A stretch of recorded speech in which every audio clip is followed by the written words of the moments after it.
बे समाव दुलाराय बर' फरायसा आफादनि आफादगिरि दिपेन बर' बिथांनिफ्राय मोनसे गिदिर खौरां। बर'नि थामथि गोजोन गोरोबथायाव सागान होनाय मोनबा बर'नि माहारियारि आफादफोरा गाबोन गोदान दिल्ली फारसे रावना होगोन। दिपेन बर' बिथाङा फोरमायनाय बायदिब्ला मोनबा आफादफोरनि गासै 10 डेलिगेसन हानजाया दिल्ली फारसे रावना होगोनखौ फोरमायो। गोदान दिल्ली नर्थ ब्लकनि मिनिस्ट्रि अफ होम एफेयार्सनि अफिसाव बिटिआरनि गासै दफाफोरखौ लानानै मोनसे जर'खा सावरायहैगोन आरो बे जर'खा सावरायनायावनो बिटिआर गोरोबथानि दफाफोरखौ मावफुंथारनांगौनि आरो एनडिबिनि माखासे मोननांगौ थामोनथायफोरा थाबथानानै थानायखौबो सावरायहैनाय जागोन होननानै फोरमायो। बे सावरायहैनायजों मोनसे मोजां फिथाइ मोनगोनखौ मिजिंथिदों दुलाराय बर' फरायसा आफादनि आफादगिरि दिपेन बर' बिथाङा। सावरायहैनायावनो एबसुनि आफादगिरि दिपेन बर'जों 2 लोगो आफादगिरि लोगोसे एनडिबि प्रग्रेसिभनि बारग' आर्मि चिफ शीला बसुमतारी, लोगो आफादगिरि बि जायख्लं एनडिबि आरडिनिफ्राय बारग' गाहाय नेहाथारि बि अनजालु, दानसोरां रिमोनलां आरो एनडिबि एसनिफ्राय गोख्रों मावफुं सोद्रोमा रनजित बसुमतारी, लोगोसे इउपिनि आफादगिरि मनरन्जन बसुमतारी आरो गाहाय नेहाथारि सिताम्बर ब्रह्मआबो बे सावराय हाबाफारियाव बाहागो लागोनखौ फोरमायदों। दुलाराय बर' फरायसा आफाद आरो एनडिबि प्रग्रेसिभ लोगोसेयैनो एनडिबि आरडि आरो एनडिबि एस आरो इउबिपिअ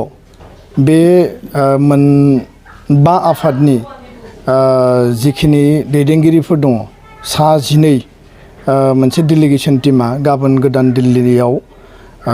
4 बाजियाव नर्थ ब्लकनि मिनिस्ट्रि अफ होम एफेयार्सनि बे अफिसाव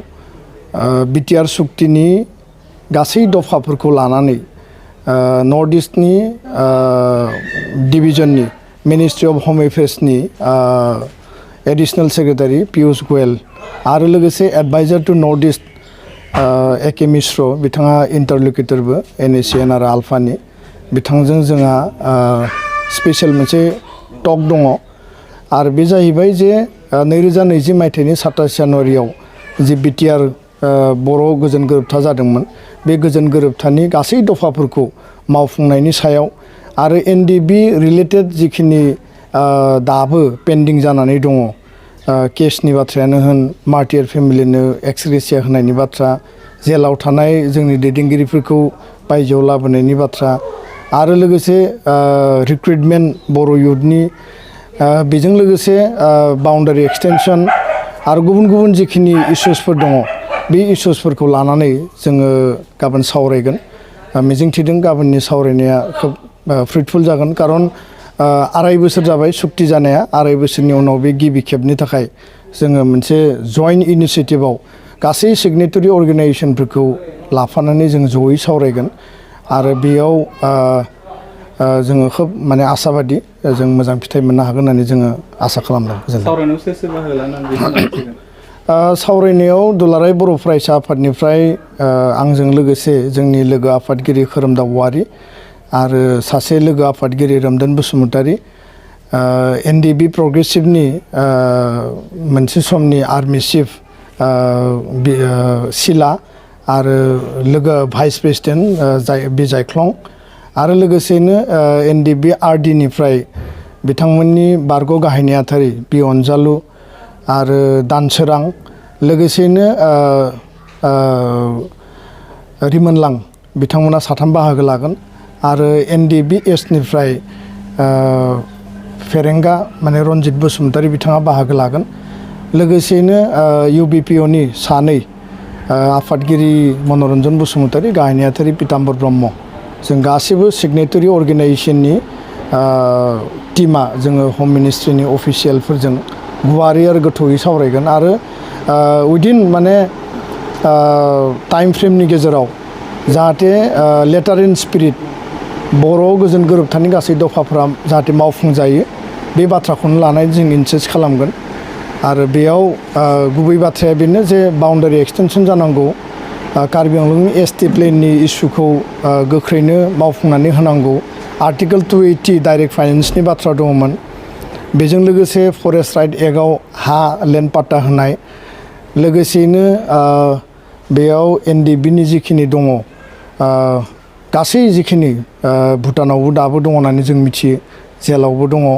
आरो बिथांमोननि जिखिनि केसनि बाथ्रा बे गासै जोङो इन डिटेल जोङो रायलायगोन आरो जोङो हपफुल जे मोजां फिथाइ जोङो मोननो हागोन सुक्ति जाखांनायनि उनाव बयबो मोनसे आसा थायो जे सुक्तिनि दफाफ्रा मावफुंजायोबासो जोङो सुक्तियाव लिरजानाय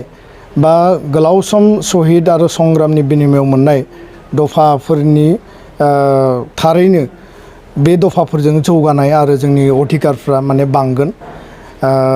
जिहेतु बिटिआर सुक्तिया बिटिसि सुक्तिखौनो बिथा खालामनानै 6 सिडुलखौ बिथा खालामनानै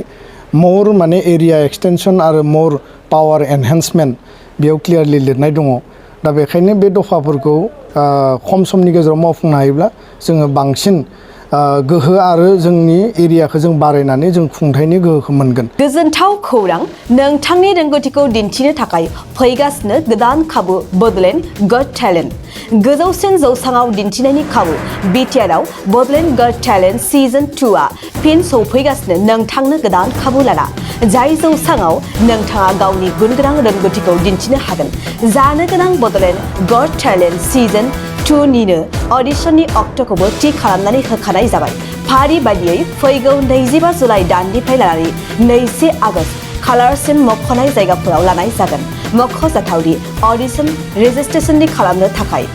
8399890945 9101102339 आरो 9577573499 जानबुं अनजिमायाव जगाजग खालामनो हागोन।